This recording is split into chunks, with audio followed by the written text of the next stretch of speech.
আপনি কি কখনো ভেবেছেন মা দুর্গার কেন ১০টি হাত? এটা কি শুধু অলংকার, নাকি লুকিয়ে আছে এক গভীর রহস্য? ১০ ভুজা মা দুর্গা শুধুই শক্তির প্রতীক নন, তিনি মানুষের অন্তরের ১০টি শক্তির প্রকাশ। প্রতিটি হাতে এক একটি অস্ত্র, যা এসেছে দেবতাদের শক্তি থেকে। ত্রিশূল, অহংকার ধ্বংসচক্র; সময় ও নিয়ন্ত্রণ খড়ে; অজ্ঞানের বিনাশ; ধনুক বাণ, একাগ্রতা; গদা, মানসিক শক্তি; শঙ্খ, শুভ সূচনা; বজ্র, অটল সংকল্প; পাশ, আসক্তি ত্যাগ ঢাল; আত্মরক্ষা। ১০ ভুজা মানে ১০ দিক থেকে আসা অশুভ শক্তির বিরুদ্ধে একসাথে প্রতিরোধ।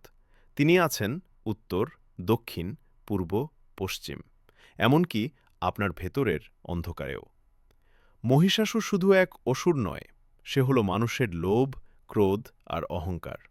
আর দুর্গা, তিনি সেই শক্তি যা এসবকে জয় করতে শেখায়।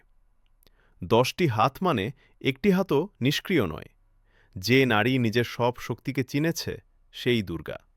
মা দুর্গা আমাদের শেখান, দুর্বলতা নয়, নিজের ভেতরের শক্তিকেই জাগাও।